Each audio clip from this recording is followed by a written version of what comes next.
Okay, this Heygo rerun is a little bit of the 9/11 Memorial and Lower Manhattan, the financial district. This is May of 2022. That's Hope right. you like it. Enjoy. Hi, everybody. Welcome. Hello, hello, hello. Welcome to New York City. You have joined the 9/11 Lower Manhattan tour. We're glad you're with us. We're on about 10 minutes early. The tour is going to start in about 10 minutes. Hello, Susan. Hello, everyone. Thanks for joining us. I think I saw Mark from Amsterdam on. What? That's exciting. What? And Mark, see. where have you been all our lives? oh my gosh. Wait. And Tish. Yes, And Tish, hi, too. Tiash. Oh, and Anna? Oh, I messed nope. up. That was me. My goodness. It is Anna. Hello.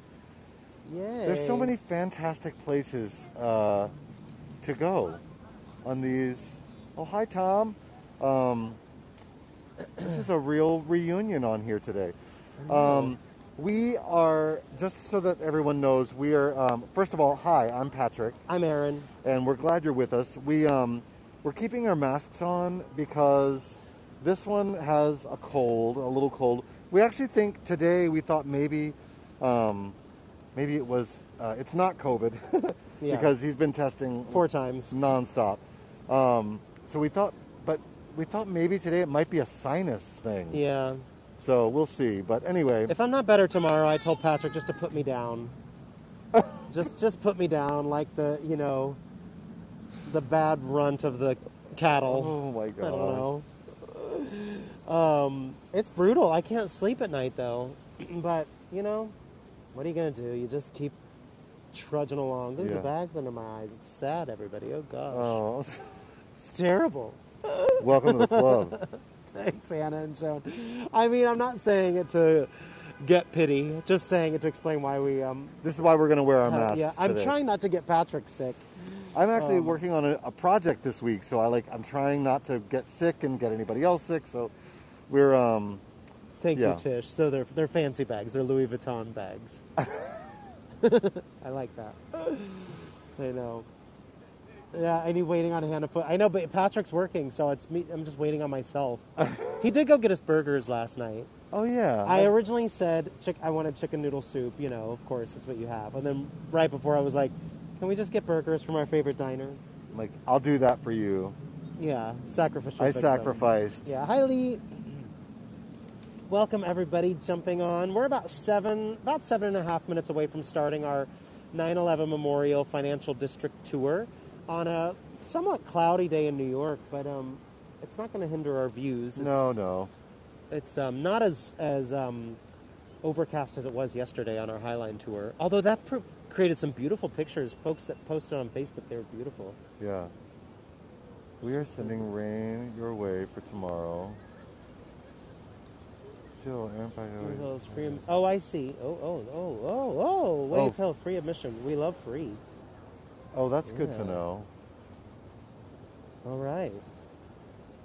Okay, good to know. All right, good to know. Noted. And Dawn, Dawn. thanks for the hats, Dawn. We haven't tried them on yet. We need to We haven't. Dawn sent us fun hats, and to keep us cool in the summertime. I know. And Janice gave us these lovely mugs, Cape Cod mugs and coasters, and Yeah. a little container of chocolate-covered cranberries. Yeah. I just wish that we liked chocolate. I know. Just kidding. I'll eat any chocolate put in front of me. Oh my goodness, it's crazy. But yeah, we haven't done this tour in quite some time, so we're excited to go on a little stroll. I'm lying. I've done it sooner than Patrick has done it, or more recently than Patrick's done it. That's the word I'm looking for. I took my sister and niece. Oh, I that's walked okay. them. I walked this route with them when they were in town 2 weeks ago, but Patrick was out of town, and we walked it. And it was I thought quite he was fun. stepping out on me. I know, cheating on you. Like- Not true. Yeah. Agreed, Tom. It is a beautiful yes, memorial. Tom. Welcome. Yeah. We always enjoy taking folks through Kirsty, it. Larry, everyone. None of the video. Where are you all? Were you all in the Yes, Diane, yeah. Well, yes and no. We both lived here. Strangely enough, we both were out of town on the day of. I was on vacation. I was actually on a Mediterranean cruise when it happened. And Patrick was in New Jersey for the day. Yeah, the I day just off. happened to be in New Jersey that day, and yeah, when it all happened. But we did live here at the time. Yeah. If we have anyone who might potentially be new to us, let us know in the chat. Yes, Emma, we were lucky. We like to know when we have new folks joining us. Yeah. Don't be shy. We're not going to make you recite a poem or anything. Maybe. That's not a bad idea. But we will make you stand up and take a bow in front of the whole group. Wow, okay. Nathalie, thank you. Yeah. Thanks so much. But sure, yep, we'll make them sing a song. Yeah. By all means. It got a little chilly. I should have worn another layer. Yeah, you going to be all right? I don't know. I'm a little... I thought that was a banana. I thought Luana said new banana, but I think it's hams. I was like, Luana, you're a new banana. Well, we're happy to have you. I hope. Yeah. I hope you. I hope we don't drive you bananas. Welcome, Luana. We love having new folks on. We love knowing when. That just shows how bad my eyes are. I know, and I thought mine. it was bananas. It was hands, right? I think so. Yeah. I think it was you saying me. It kind of looked like Judy Garland hands. Like, oh. Is that A Star Is Born? Yeah. Yeah. Born in a trunk. That's More fish. That's what it sort of looked like. It was hands. It was hands. Yeah, okay. I'm new. Thanks, Stephanie. Well, we're glad you joined us. I'm a diva. Well, we're glad you joined us. Luana, then you joined the perfect tour. Yeah. If you're enjoying the Judy Garland hands joke, I think you're. Well, I want to tell tour. you something. Luana. No. Luana, join us today? Luana. I want to hold your hand. I'm so sorry. Oh my goodness, Kenneth, this is your very first Heygo tour All together? all together? Well, oh my gosh, let me straighten my tie and pull up my collar. This is a big deal. Now I'm really sad about the bags under my eyes from my cold. Well, Kenneth, we're happy you're joining. Yeah, welcome to Heygo. Buckle up, Kenneth. This platform is addictive. Yeah. People join tours from all over the world, and people rack up. I talked to Janice the other day. Janice, for those of you that don't know this, Aaron and I both work in theater, and Janice, one of the Heygo viewers, came to see my show in Massachusetts, and she said she's done over like 700 tours. Wow. Which is crazy. 2 questions. I mean, cool. Yes. Valerie is asking about Cannoli Place. Linda is asking how we met. I'm saying that aloud so we don't forget. Valerie, the Cannoli Place we show off you said Little Italy, but we show one in our Greenwich Village tour that we like called Rocco's. And then there's another one in Little Italy, well, there's quite a few in Little Italy's, but the Cannoli King, that's at Cafe Palermo, I believe. Think so, yeah. It'll say Cannoli King. But the one we like to show off that we try sometimes on our tours is Rocco's, and that's in the village. And then Linda asked how we met. I would love to say that we met like eating cannolis, but that's not how we met. And like we had a long long end cannoli, like we bit like Lady and the Tramp, like spaghetti. We're like, no. We met doing a show together. We met doing a play, a musical, and Billy Elliot, if you know it. Yeah, we did the musical Billy Elliot together, and that's where we met. And the show ran on the road about a year, and I mean, I'll tell you this story. It's not that long. We have a minute and a half left. So, Aaron, we're just friends on the tour. We became really good friends, right? I think. And so we had the tour ended, and it was strictly platonic. We hadn't, we'd taken trips together, and we hadn't consummated the relationship. So anyway, that's too much information. Moving along. We got back, and Aaron said one day, "Oh gosh, I've been trying to figure out why I'm so down. And I said, I think it's because I don't get to see you every day. And just like a light bulb, I was like, oh boy, it's you. It's that guy. And everybody that we were working with on the tour said, oh, well, finally.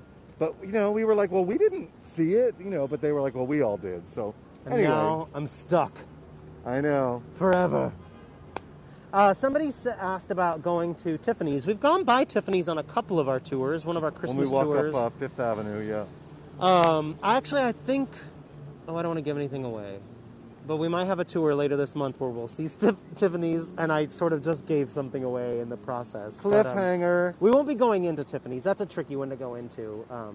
But it's time to get started. Here we go. Welcome everybody to New York City. It is 4:30 p.m. here in New York City. The temperature is, I forgot already. 57. I said it. 57 degrees 14. Fahrenheit, 14 degrees Celsius. I said it on our way from the subway and forgot, of course. Dawn, you know what's interesting is the Tiffany's breakfast is new. So that's something new they added because so many people came wanting to have breakfast at Tiffany's. But when the story was written and when the movie happened, you couldn't get breakfast at Tiffany's. But it is a live tour. If you have any questions, by all means, as you can see, we can see the questions. We'll answer them in real time as best we can. Sometimes this tour gets a little bit busy. Sometimes we will go quiet when we get to the memorial section of this tour. We'll explain that as we make our way in there, but we do like to observe a bit of peacefulness when we get to the memorial. So if we go quiet in that moment, that's why, and we'll try to play catch up with some of the questions once we get past the memorial. That's right. Danny, quickly, I'm home for this month, for the month of May. I get him for a month. Very, very month. Yeah.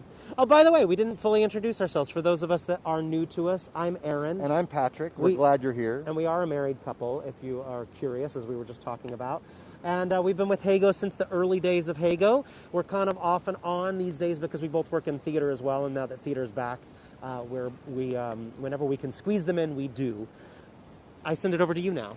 Yes, there's a really cool sorry. Surprise! There's a really cool thing that this platform has done, and that is, most of you know this, but just in case some of you don't, you can take pictures on this tour. Whenever you see something that you like, just click the center button on your screen, and then that will save a postcard picture in your Heygo profile, and you can send those postcards around to your friends. You can text your friends or email and let them know what you've been up to, or if you want to suggest a nice place to go, like Israel or Amsterdam or some of the fun places where the other guides are touring on here. Shirley's brand new to us as well, so we will surely not mess up for you today. We're going to do our best, Shirley. Yeah.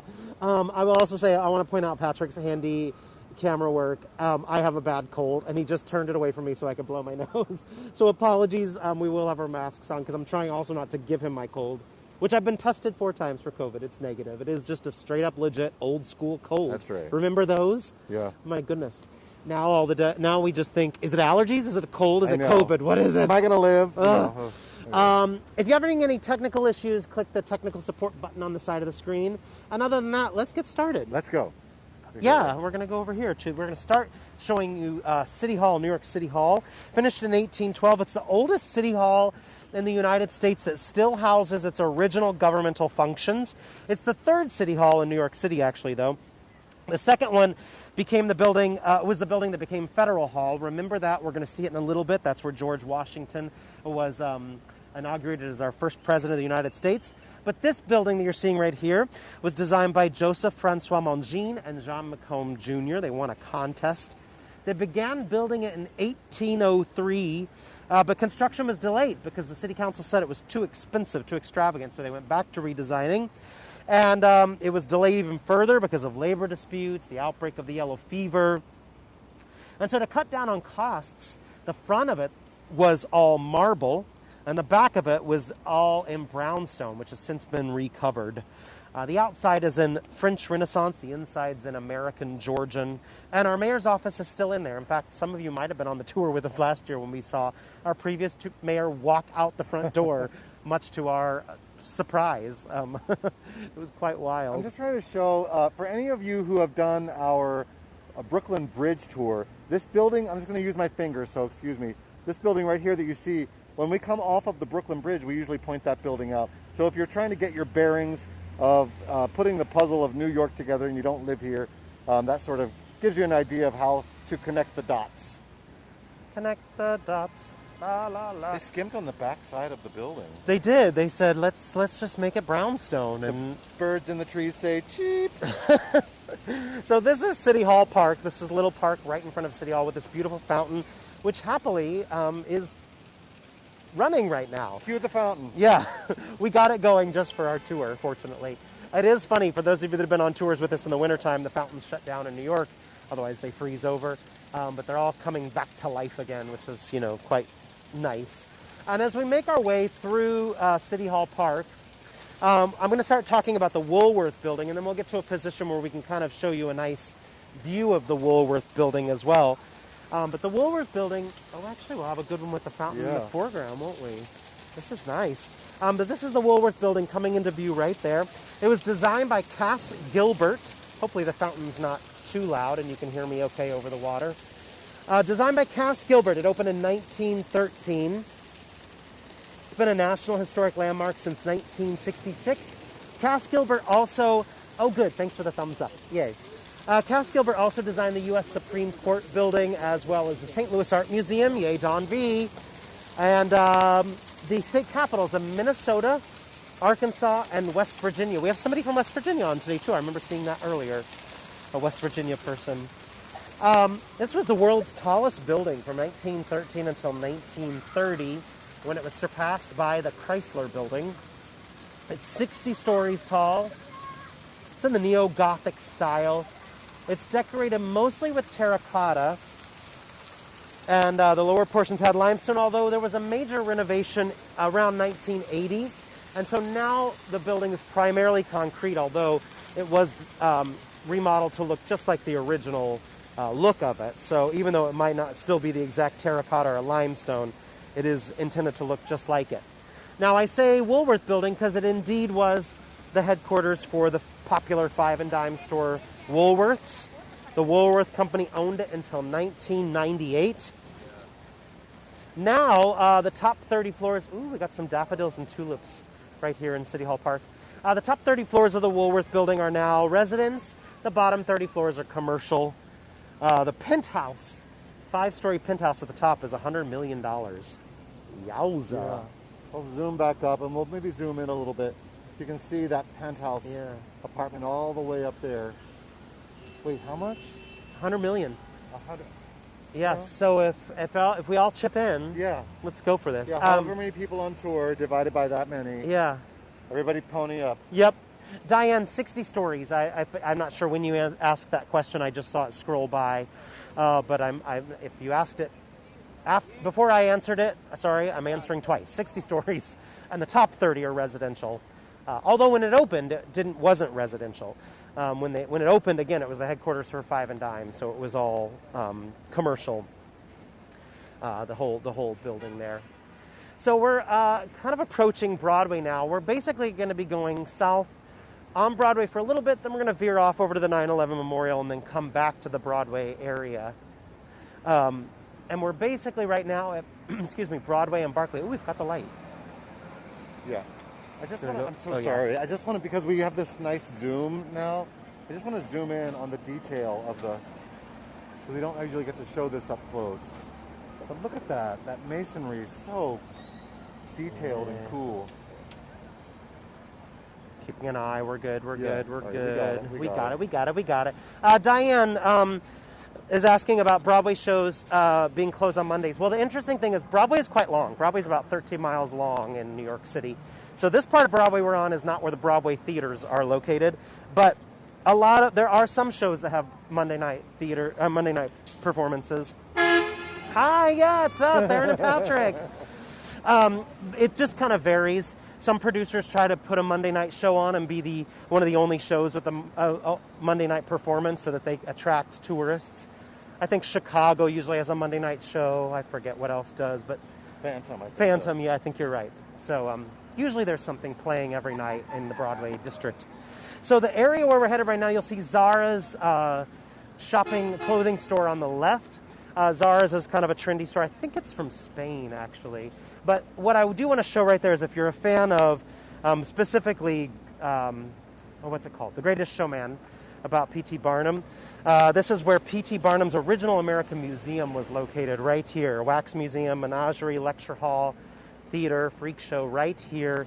And City Hall, and also right across from St. Paul's Chapel. So St. Paul's Chapel dates back to 1776. It's the only surviving pre-revolutionary church in Manhattan. It was designed by Thomas McBean. It's an Episcopal church in the late Georgian architectural style. Named a National Historic Landmark in 1960. This is where George Washington actually worshipped on the day of his inauguration. The rear of this church faces the east side of the World Trade Center site. So it's quite remarkable to think about the fact that not even a single window was broken on the day of the 9/11 attacks. And you'll see as we make our way down there, it's really close to that site. The church organ was damaged by dirt and smoke, but it's since been restored. For about 8 months after the attack, this church was a safe haven for volunteers and workers to come for meals, for respite, for resting, for prayers, and for counseling. I'm going to point this out, that this wrought iron fence along the front for months after 9/11 was just filled with flowers and notes and cards from children all over the world, and just people, the whole world kind of embraced New York City at that time, and New York City never forgets that, so kind of a neat thing. Yeah, and it is open for services, St. Paul's Chapel. So if you're coming to town and you want to worship here, it is open for services. Also, just going back, Diane, you asked who's Phantom. I'm not sure if you were joking or if you're wondering who's playing Phantom or if you're wondering what Phantom is. But I'll just quickly, just in case, Phantom, for anybody who may not know, Phantom of the Opera is a famous Broadway musical on Broadway, and I don't know who is currently playing the I actually Phantom. do. Ben Crawford. Ben Crawford is currently playing well, there you the go. Phantom of the Opera. Well done, Diane. Ben Crawford. Yeah, he's got a remarkable voice. You can check him out on YouTube if you're curious. Although I think he's getting ready to someone is going to replace him soon. I think within the month or so, and I forget who that is. They just announced it like last week, I believe. Look, classic New York hot dog. Yes, please.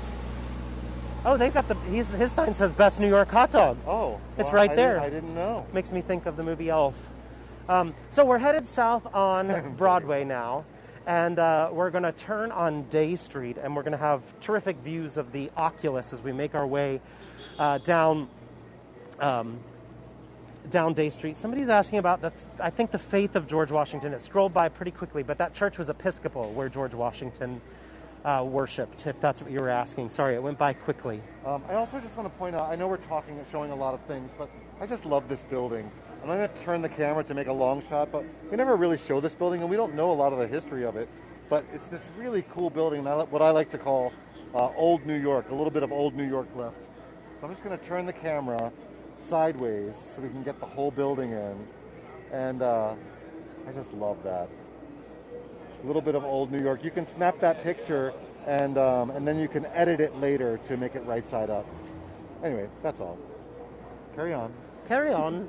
So we're going to just do a little pivot turn and make our way down towards the Oculus. Now, the Oculus is kind of the informal name for the World Trade Center Transportation Hub. The World Trade Center Transportation Hub is the Oculus. You're going to see these white, almost like bone-like structures coming into view closer and closer as we head down the block.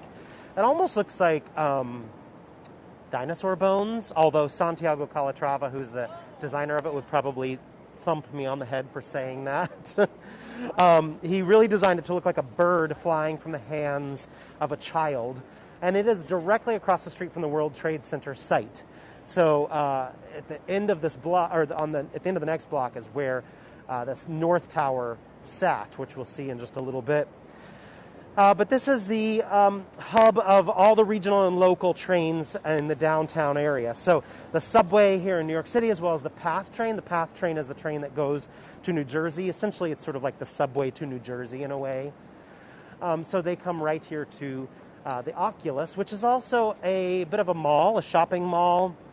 And it has a lot of cafes and restaurants as well, so that folks can grab food for their Oh, commute inside home. inside the 9/11 museum, no, Maricar. We won't be going inside the museum. We're just going to show the Memorial Plaza outside.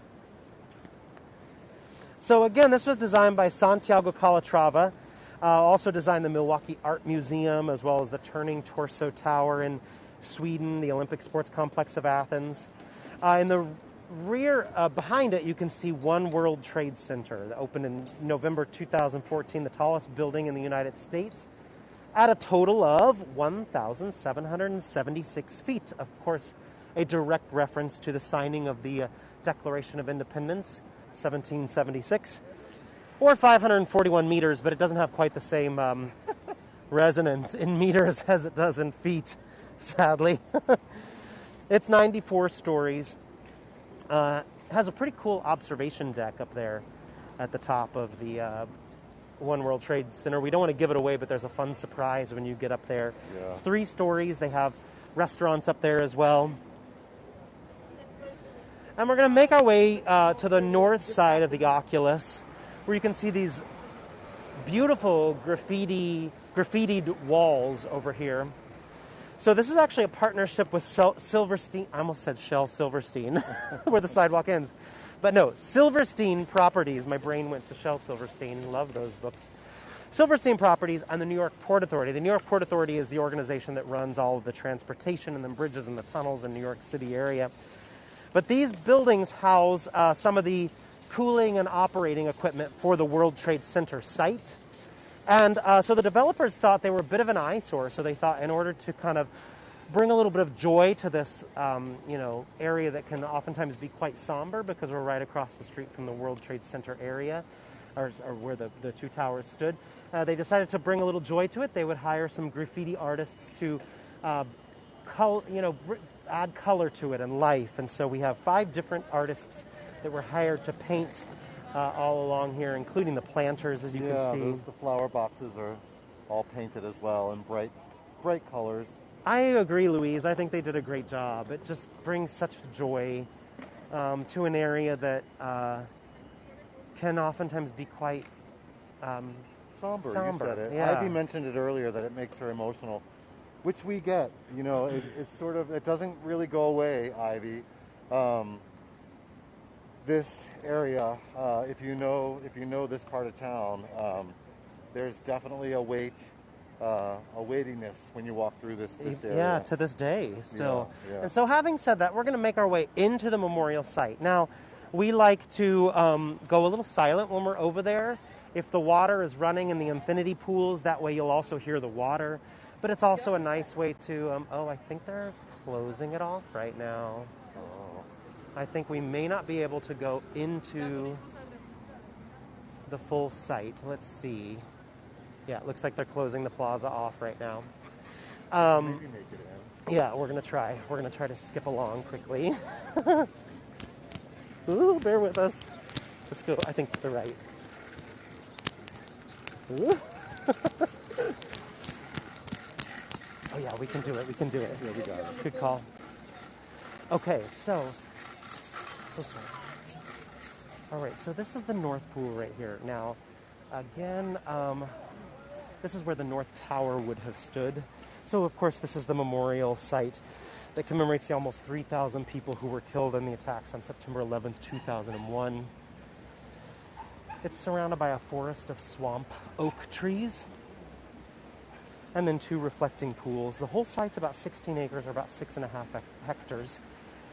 So we're going to go quiet for a couple of minutes and let you observe a little bit of, hopefully, peace with us in this moment, in this somber area, and let you hear the water as well.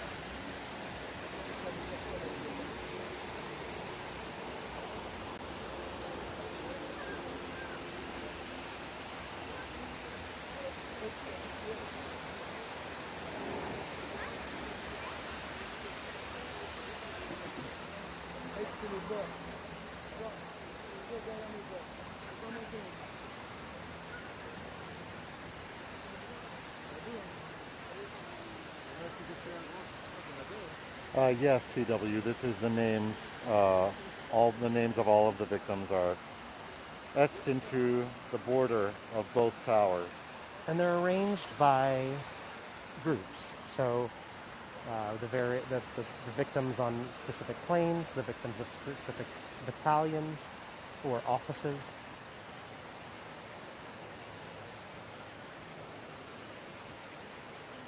Oh gosh, Joan, I'm sorry to hear that. Sending you love, of course.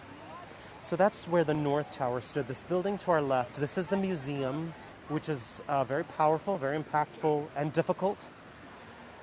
It even has one room that it's indicated before you go in that there's a lot of disturbing images, so if you want to skip that room, you can. And it can take a few hours to go through it. We recommend, if you're going to go, leave yourself.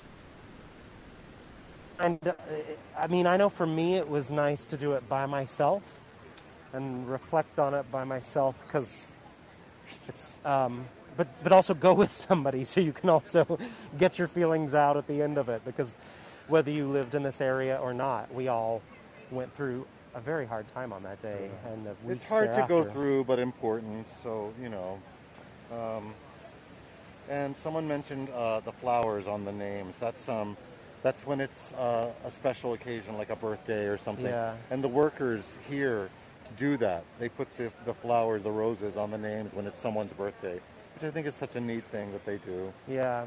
You'll see flags as well. That's not by the 9/11 Memorial Museum. They just do these white roses when it's a birthday, which you'll see 2 of them right here. And again, we're surrounded by a forest of swamp oak trees all around us. It's about 16 acres, or about 6.5 hectares. Now, this is where the South Tower stood. I mentioned the different organizations. Here's Battalion Number 2, part of the FDNY. Oh, Jennifer, we'll talk about that. Good question. And yes, you're right, it is new. I think we can exit then. Oh, let's go over here. Yeah. Actually, yeah, let's go to the survivor tree. They haven't kicked us out yet. I'm quite pleased. This is the survivor tree over here, which is a colliery pear tree. So this tree survived the attacks. It was quite burnt and had a lot of broken branches. But the New York City Parks and Rec Department rehabbed the tree and returned it here in 2010 to be a living reminder of the resilience and the survival and the rebirth to communities that have endured recent tragedies. So I want you to think of like Manchester, England, because of that terrorist bombing at the concert in 2017, France in 2015 and 2016 because of the attacks in Paris and Nice. And I love that they do that.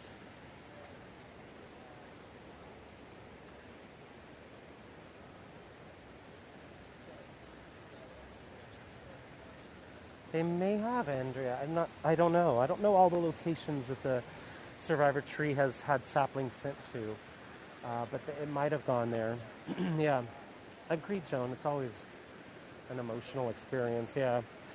Now, as we make our way out, we're going to see where they're going to make us exit. Yes, well, you know what? I haven't always figured out when they close the plaza down. Somebody asked that. Because we've walked through the plaza at night, and we've also, it's been closed off during the day, so I think it kind of varies. But I do think they have hours that change based on the season of when they shut it down. But now, looking ahead of us, you're going to see what's known as Liberty Park, a 1-acre park elevated up there. It's actually above the World Trade Center Vehicular Security Center. And that's known as the Sphere right there in the middle. It was a bronze sculpture by German artist Fritz Koenig. It might be recognizable to quite a few of you because it used to sit in between the 2 towers. It used to sit in a fountain, and it was recovered from the rubble, quite damaged, but still largely intact. So they left it up there to continue to be a symbol of what Koenig wanted it to be, which was a symbol of world peace. So it's nice to have it, hovering above us. Yeah. What do you think? Should we just cheat and go under this? Yeah, we can. I think we can. It's just a You guys a don't plastic chain link. tell anybody we're going to cheat and go under this. Yeah. Here we go. We did it. Okay. Thanks, Ivy. All right, so now somebody asked about this church on the right and said, I don't recognize that. Is that new? Well, you're correct. It is new. So this is the St. Nicholas Greek Orthodox Church and National Shrine. And we're starting to see a bit more of it every time we come here. So it actually was originally down the block, and it was the only building to be completely destroyed that was not part of the original World Trade Center complex. This was also designed by Santiago Calatrava, who did the Oculus that we showed earlier, or the Dinosaur Bones building. When it opens, which it was supposed to open last year, but, you know, as is the case with a lot of things, it was delayed. But when it opens, it is going to have a meditation and bereavement space that will welcome all faiths, which I think is pretty terrific, considering it's directly across from the World Trade Center site. I think it's also going to glow at night, which is going to be quite beautiful. Don't tell Santiago Calatrava again. I think it looks a little bit like R2-D2. I know it does. Or like a simple human trash can. Yeah. But I'm not saying it looks like trash. I don't mean that. It looks like one of those domed. The fancy simple human brand. Yeah, exactly. It's a fancy trash can. But I do like that it's going to glow, and it's going to be quite an iconic image down here as well. We good to? What do you think? Yeah. Yeah. Sure. We're just checking our time to see what we can include. So we have time. We're going to go over here to the FDNY Memorial Wall. So you'll see it all along this brick wall right here. It was unveiled in June of 2016 by the law firm Holland and Knight. So they actually dedicated this to a partner of the law firm who was a volunteer firefighter. Oh my goodness. Firefighter. Oh, it's the cold. I can't talk. Not the cold weather, the cold in my nose. One of the 343 firefighters who was lost on that day. This is about 57 feet long and about 6 feet high, or about 17 meters long and about 2 meters high. It is made of bronze. And he was from Jericho. The law firm was on Jericho, which is out on Long Island here in New York.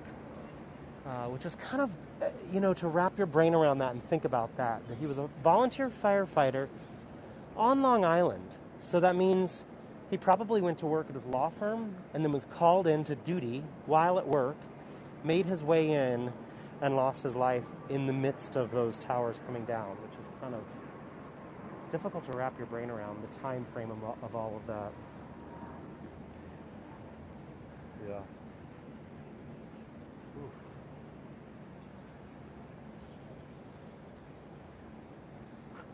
Can we just show where we came from? I just realized we don't always show this site. So there's the whole World Trade Center site from the southern end now. So yeah, I'm just going to point out with my fingers. So this is the museum itself. We came from this direction across the street and over to the two memorial fountains. And now we're going to make our way up Liberty Street and to Zuccotti Park. Oh, nobody's on here. We're going to walk in the street. If a car comes, we'll game off. Yeah. But for the meantime, game on. So we're going to make our way up to Liberty Street. We just oftentimes say when we leave the 9/11 area, thanks for letting us go quiet in there. That was a hard day for New Yorkers, but for the whole world. A lot of people, that have done this tour before hear us say this, but when we were putting the tour together, we thought, what do we do? Do we go into the park? Do we show it? Do we not show it? For anybody that may know our tours, our tours are typically a little lighter and fun, and we're ultimately glad we include the memorial fountains. I think it's important for people to see it. People do want to pay their respects if they can't actually be here, and that's what we did. So, thanks, everybody. And moving on, we're going to make our way back towards Broadway now and continue down Broadway. But we're going to head into Zuccotti Park, where the tulips are a-bloomin'. They look gorgeous from here. And we also have a beautiful rose blooming right in front of us. Only one. They only planted one rose. It's very odd. What kind of fertilizer are they? Exactly. Where'd you get that fertilizer? But this is rose number 3. It's a permanent piece of public art by German artist Isa Ginsken. 26 feet tall, or 8 meters. So Isa calls New York City a city of incredible stability and solidity. And so this rose is an homage to the city that she loves. Again, this is rose number 3. There are 2 others. One is right here in New York City at MoMA, the Museum of Modern Art, which is uptown in the 50s, kind of in the Midtown area. And the other is on display in Tokyo. So we're going to make our way through Zuccotti Park and hopefully not get run over by children on their skateboards. But definitely check out these tulips. They are just stunning. Ooh, Mark, look at these tulips. I know. Come on, Mark. You got nothing against our tiny, tiny little plot of tulips. This is the best we got right now, Mark. Goodness gracious. They are beautiful, though. And for those of you that don't know, Mark is our fantastic guide in Amsterdam, and he does lots of tulip tours. Do you have any coming up, Mark? Do you have any tulip tours coming up? I hope so. Nope. Oh, darn. Well, we've cornered the market on it here in New York City with our 10 by 10 foot plot of tulip land. So as we make our way through Zuccotti Park, by the way, this is where Zuccotti Park is where Occupy Wall Street happened. Some of you might recognize the name Zuccotti Park, and that was where the protest movement against economic inequality happened in September 2011, right here. But at the, what side is that? The eastern side of the park is this structure by Marc Ducevero. It's called Joie de Vivre, the joy of life. Some of you have heard us talk about Marc Ducevero before. His sculpting tool is a crane. He's a former construction worker. So it makes a little bit more sense when you see it like that. Patrick actually just posted a picture of one of his works in Minneapolis, on our Instagram page. Turn the camera here again sideways so you can get the whole sculpture in. You are not drunk. This is just... You might be. Well, or maybe you are, but no either judgments. way, no judgments. You can snap this picture and then edit it later to be, right side up. So there you go. Yeah, somebody mentioned Mark's handle, which is possibly the best company name anywhere. That damn guide. It's just fantastic. All right, so we're almost at Broadway right now. And the building that's in front of us is known as the Equitable Building. The street name is 120 Broadway. Now, what's most interesting about this building is that it actually led to the first zoning code in the United States. So when it first opened in 1915, folks were instantly upset because the building has the same width at the top of the building as it does at the bottom. The footprint is the same as the, we'll call it the head print, the top. And so people are upset because they thought it doesn't let light down to the street. And so it led to this zoning, the first zoning code, which said that buildings had to have setbacks as they went higher up at 25% of the lot size to let sunlight down. And so therefore we have those kind of wedding cake style tops tiers at the tops of buildings. Think of the Empire State Building or the Chrysler Building. That's what led to those zoning rules that those tiers are what came out of the zoning rules, is what I should say. Oh, snap away, Leanne. They love postcard pictures, so snap away, yes. Oh, yeah. All right, so we're continuing south on Broadway, and in front of us is Trinity Church on our right. Now, it's at the intersection of Wall Street and Broadway. We're going to turn down Wall Street and make our way down into the financial district area. But before we go there... Oh, sorry, I'm moving my microphone. But before we go there, we just want to show off a little bit of Trinity Church. This was completed in 1846. It's an Episcopal church. It's in conjunction with St. Paul's Chapel, which we showed you earlier in the tour, where George Washington... Oh, this truck's coming on fast. Hi, love you. Mean it. And by truck, I mean giant Suburban. Oop, there we go. Just climbing barricades. It's an Episcopal church. It's in conjunction with the St. Paul's Chapel that we showed you earlier. Neo-Gothic architecture. For those of you that are fans of the musical Hamilton, or even if you're just fans of Alexander Hamilton, whether you like the musical or not, this is where he's buried, as well as Eliza, Angelica, and Philip are buried here as well. Also, if you like the movie National Treasure with Nick Cage, It was filmed, it had some shots filmed here as well. And now we're at Wall Street. We're going to do a little pivot and go right into the heart of Wall Street. You know, I think when we say Wall Street, it has a lot of connotations. We think of something big and grand in large part because of, you know, the movie and just what we know of Wall Street, but it's only 8 blocks.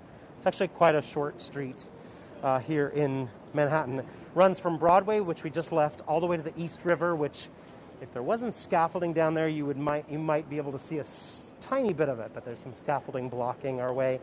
Only 8 blocks. It's actually named Wall Street because of a real wall that ran along here. So the Dutch settled in this area, and they built a wall to keep the British forces out, but they also used that wall for a lot of trading. So that established those kind of business practices down in this area early on, in the early 1600s. The wall was taken down when the British settled, but the name stuck. So Wall Street has always been the name of the street here. Take care, Anna. Hope it's an easy work day for you. Bye, Anna. Thanks for coming. It is home of the New York Stock Exchange. Also used to be home of NASDAQ, but NASDAQ is now up in the Times Square area. And across the street from us, right there in the corner, that's the head of J.P. Morgan, the J.P. Morgan headquarters. It was built in the early 1900s. Now, there's never been a sign indicating that that's where J.P. Morgan's headquarters were. The reason for that is he said, if you're going to do business with J.P. Morgan, you know what's here. If you don't know what's here, you don't deserve to know. If you haven't guessed, he was a charming man. The kind you'd like to sit next to at a dinner party. Yeah. Or not. He was not well liked. In fact, in 1920, someone detonated several pounds of explosives out front, killing about 20 people and injuring several others. But J.P. Morgan was back in the office the next day, and he even left some pockmarks in the building to let people know that nothing would stop him from doing business. So we're just going to go over here to the side and show you where some of those pockmarks still exist. People walking past him all day having no idea the history behind them. You're going to start to see them coming into view right here. Yeah, I think J.P. Morgan considered these marks on the building, kind of badges of honor in a weird way. Like nothing's going to take me down, Exactly, Heidi, yeah. Quite a humble fellow. Yeah. Oh, thanks, David. And then I have to get my phone out, get a picture. We have this one, right? Yeah. As we turn around. The black and white there one. we go. Yeah, here we go. Yeah. So we're just going to show you a picture. So you see this. Sorry, messing That's it all all right. up. This I'm building messing it here. up. So where I have the camera pointed is exactly where that explosion detonated. So I'm going to show you a picture. There is that's the Federal Hall. The Federal Hall building, and then right here in this picture is this exact location in 1920. Whoops, went away. It went away. Anyway, so it's kind of interesting. There's a massive explosion, as you can see, that detonated there. And then there's that Federal Hall building now today. And this location is where, as I step on Patrick, this is where George Washington was inaugurated. April 30th, 1789, or he was first sworn in here. And it's a little hard to see as we make our way around. He'll get a little clearer. Yeah, we'll get a better view of him once we get a little farther away from the building. But this is a museum, a free museum. It includes the Bible that he was sworn in on. And that statue is right there in front to indicate where that happened. Oh, sorry, caught on my button. So it's weird. because it caught on my button, I think. There we okay. go. Ivy, I like the way you think. Did George Washington have a hot dog after he was sworn in? He just went to the cart and got one. They still made him pay because that's the New Yorker way. I don't care if you're president. Give me $2 for the hot dog. And then right across from George Washington is the New York Stock Exchange right here. The world's largest stock exchange market, built in 1903, designed by George B. Post in the neoclassic design. The marble structures at the very top are by John Quincy Adams Ward, who also did the George Washington statue that we just showed you. It's called Integrity Protecting the World of Man. It includes trade, mining, agriculture, and mechanical production. And there's not too many people around the Fearless Girl today, which is helpful for us. Yeah, so Oftentimes, directly across the street, right across from the stock exchange, is the Fearless Girl. This is by Kristen Visbel. Exactly, Ivy, yeah. So this is by Kristen Visbel. This was created in 2017 in anticipation of the National Women's Day commissioned by the State Street Global Advisors. Now, this was originally just a temporary statue. He's doing that full picture. Originally a temporary statue that was in front of the charging bull where we're going to head next. And it has recently been named a permanent statue to this area as of just a couple of weeks ago. And that is the New York Stock Exchange you're seeing behind the Fearless Girl right here. And take note, as we make our way along, the little tree to the left is a buttonwood tree. Oh, sorry, you want to do one more? One more shot in case anybody didn't get her from the front. Yep. There she is. There she is, yep. It's so funny, when we started doing these tours in the early days of the pandemic, it was literally just the two of us here. Yeah. We didn't have to deal with anybody else. We had clean shots everywhere. And now we have to deal with other people. I know. Somebody asked about the charging bull earlier, and we are going to see I think it was Evelyn, we are going to see the charging bull, and we'll talk about that in a second. But before that... Yeah, take note of the buttonwood tree right here. So the New York Stock Exchange was actually formed underneath a buttonwood tree that was not too far from here. And so they've actually put a new buttonwood tree here to keep growing in commemoration of that original one. But the Stock Exchange was actually founded in 1792. So after the Revolutionary War, the federal government needed to pay back its war debt. So they decided to sell securities, which was Alexander Hamilton's idea. And that led to bankers and merchants having the idea that they could invest in more than just the government. So they established what was known as the Buttonwood Agreement underneath, named for the tree underneath it, which was signed just about a block from here. That tree was quite tall, and so they would have a lot of events under the Buttonwood tree. 24 bankers and merchants met to establish the grounds for trading on May 17, 1792, and it became known as the New York Stock and Exchange Board in 1817. And then shortened to the New York Stock Exchange in 1863, sometimes known as the Big Board. And we're going to make our way back up to Broadway now. That was Broad Street that we were on right there, by the way. I think we're now on Exchange. I think we're on Exchange Street now. Yeah. It does sound like a good movie, Under the Buttonwood Tree. It also sounds like a Andrew Sisters song. We'll sign securities and bonds and tradings under the Buttonwood tree. Say she was. Oh, you mean the Fearless Girl? How old? I don't know how old the girl is actually in the statue, but it was the statue was created in 2017, and originally it was up here in front of the charging bull, which we'll show you where that is coming up here just a little bit. So she's only been around for 5 years, but I don't know. I actually don't know who the statue is modeled after. So we're making our way back to Broadway. Now, this part of Broadway in New York City is also known as the Canyon of Heroes. And this is where all the ticker tape parades happen. So the ticker tape parades originated after a spontaneous celebration for the dedication of the Statue of Liberty in 1886. So what happened was, the direction we're headed is now down near the water where the statue is. Folks were there celebrating, and they started to parade up Broadway. And in all these financial institutions down here, they started to throw out the ticker tape. And if you don't know what I mean by ticker tape, I want you to think of like the receipt tape in a cash register or an adding machine, exactly. Yeah. They throw that out the windows, and it created what is now known as a ticker tape parade. Now they have them to celebrate returning military, astronauts, as well as sports teams. The most recent one was last July for the why am I blanking? We came to it. No. For the first responders. Yeah, first responders. There we go. Let's see. Here's a good one. But they also have laid into the pavement all over the sidewalk here these granite strips that indicate what each parade is for. So here's March 15th, 1946, Winston Churchill. So there was a Churchill parade. got his own ticker tape parade And on Wall Street. October 27th, 1945, Harry S. Truman.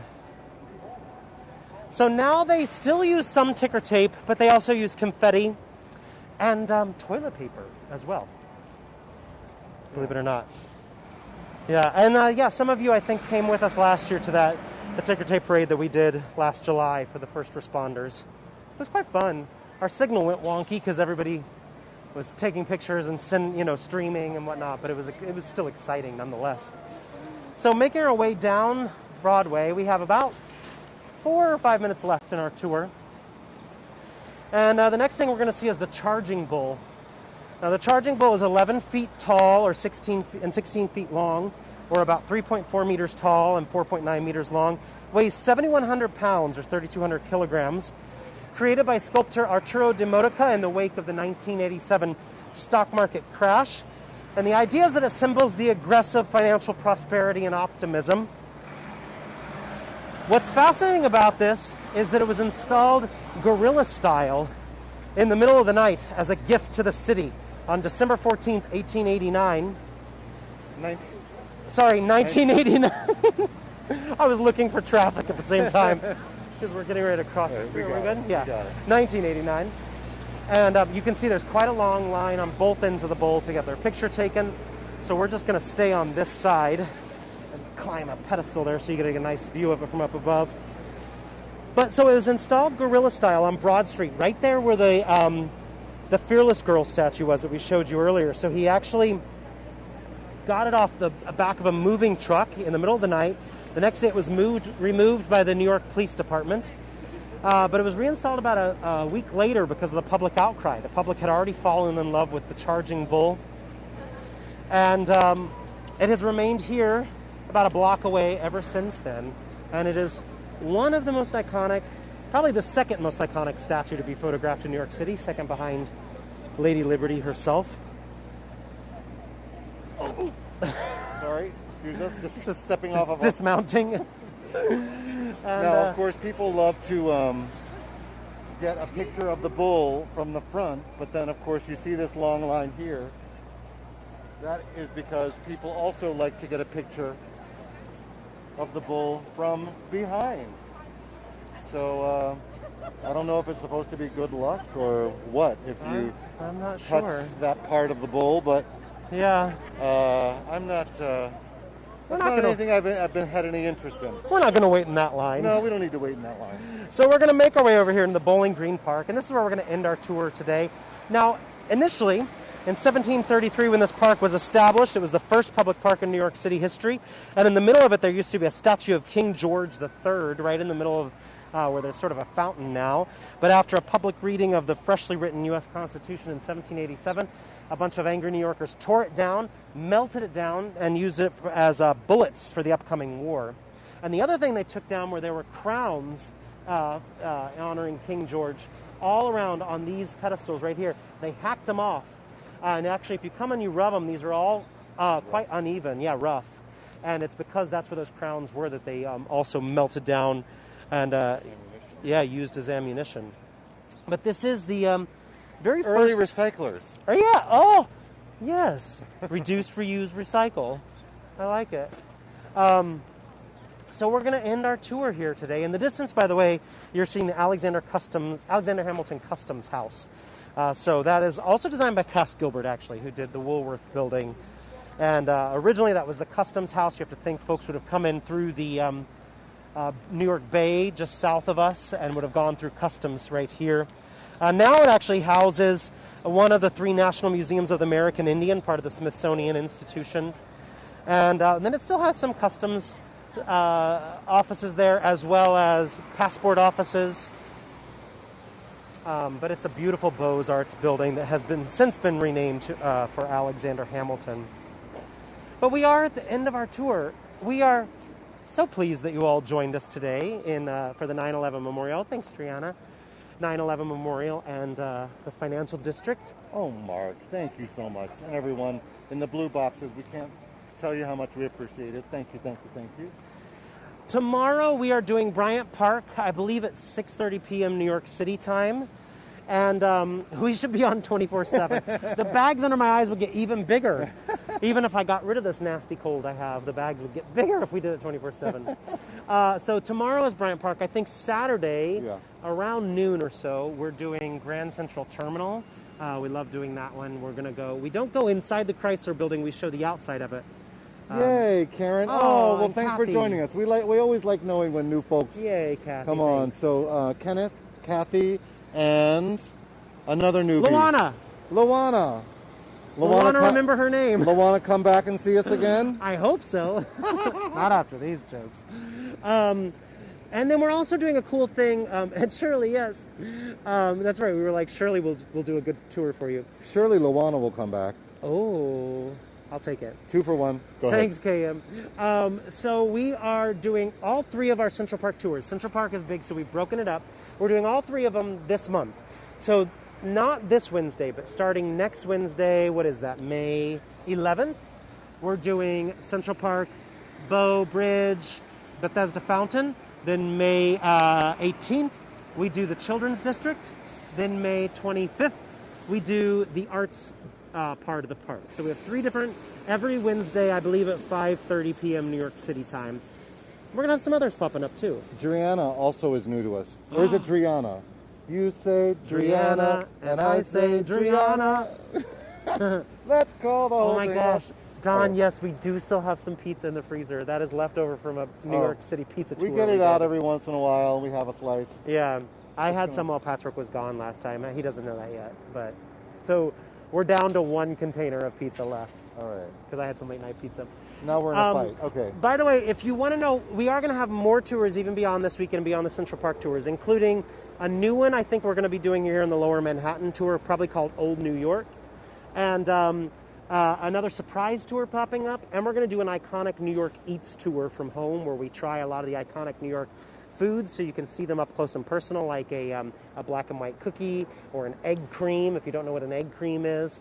Eva, better late than never. We're glad you joined us even for the last few minutes. We'll take it. But we'll do this tour again sometime. Yeah.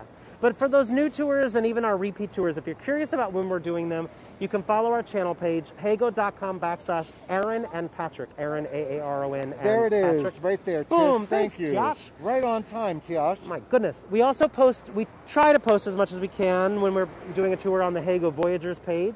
And then you can also follow our Instagram if you want, NYC Tour Guys, GUYS. And we don't post as much about our tours on there, but we do like to post a lot of pictures that we just like about New York City and some of our other travels on there as well. We try to keep it a little fun and not so businessy as much. There's so many great places you can go on this platform. Join Mark in Amsterdam. Most of you know who he is, but his company, That Damn Guide, join him because you will not be Always makes me disappointed. laugh. And Anna in Israel, I think, is on, and I think some other guides that we may have missed, and I apologize if we missed other guides that are on, but go see everyone because it's endless, like the places you can travel, and you can send them to your family and friends, the pictures, and let them know where you've gone all around the world. Aaron and I sometimes do tours. We'll join some folks on tours. Sayori and Patrick T are both on. Raynan, oh my gosh, I didn't even, so sorry you guys, I didn't even see you join, but thank you. Join Sayori in Brazil, Patrick in Banff, Raynan. There's so many great places, so thank you all for joining us today. Sorry, we're being serenaded by the siren. Ah, Rebecca, second tour. I'm glad that you joined us, and we hope to see you on more. And everybody who joined us for the first time, we hope to see you on more as well. Thanks again for joining. We will... Leave you with the customs house. Sure, yeah. Yeah, so here we are. We'll leave you with a nice view of the customs house and beautiful Beaux-Arts style. Thank you all so much for coming. The statues are by Daniel French, by the way. Oh, yeah. One final tidbit before we say goodbye. All right, see you all soon. Take care.